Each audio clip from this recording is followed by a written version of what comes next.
નવજીવન ગુજરાતમાં આપનું સ્વાગત છે। અમદાવાદના શિવાલયોમાં ભક્તોની ભારે ભીડ। હર હર મહાદેવ અને બમ બમ ભોલેના ગગનભેદી નાદ ગુંજી ઉઠ્યા।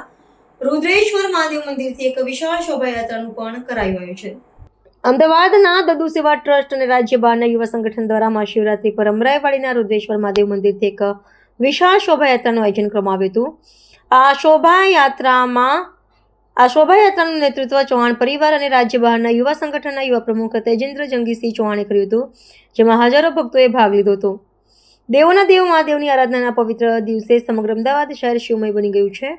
વહેલી સવારથી જ શહેરના નાના મોટા તમામ શિવાલયોમાં ભક્તોની ભારે ભીડ જોવા મળી રહી છે। મંદિરોમાં હર હર મહાદેવ અને બમ બમ ભોલેના ગગનભેદી નાદ ગુંજી રહ્યા છે, જેનાથી સમગ્ર વાતાવરણમાં એક અનેરી આધ્યાત્મિક ઉર્જાનો સંચાર થયો છે।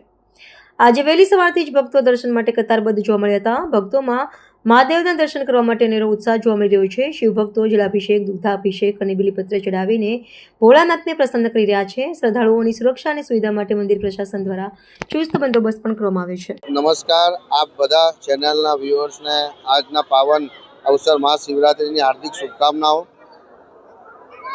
આ વર્ષે દર વર્ષેની જેમ આ વર્ષે પણ દદુ સેવા ટ્રસ્ટ અને પરપ્રાંતીય યુવા સંગઠન શિવરાત્રિના પર્વે મહાદેવની બરાતનું આયોજન કર્યું છે। એટલે લગભગ અમે છેલ્લા 5-6 વર્ષથી આ મહાદેવની બરાત કાઢીએ છીએ। એમાં દરેક શિવભક્ત બરાતની અંદર સામેલ થઈને અને બરાતનો આનંદ લે છે। કેટલા લોકો જોડાશે, કઈ રીતનું, કેટલા કિલોમીટરની આયોજન છે? આની અંદર લગભગ અમે 500 થી 1000 માણસની વચ્ચે મહિલાઓ, નાના બાળકો, પુરુષો, યુવાનો બધા જોડાય છે। આમાં ઝાંકી હોય છે, મહાદેવજીની પાલકી એટલે મુકટ જેવું ઉજ્જૈનની અંદર નીકળે છે એવું અમે પ્રયાસ કરીએ છીએ।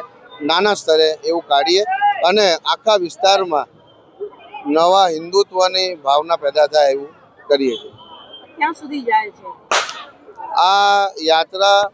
મહાવીરનગરથી લઈને પોસ્ટ ઓફિસથી આઝાદ ચોકથી થઈને પાછું મહાદેવના મંદિરે, રુદ્રેશ્વર મહાદેવ મંદિરે આવે છે। तो व्हाट्सएप, ट्विटर, फेसबुक, इंस्टा जहाँ भी आपका अकाउंट है, इसे शेयर बटन के द्वारा वहाँ पर शेयर करें।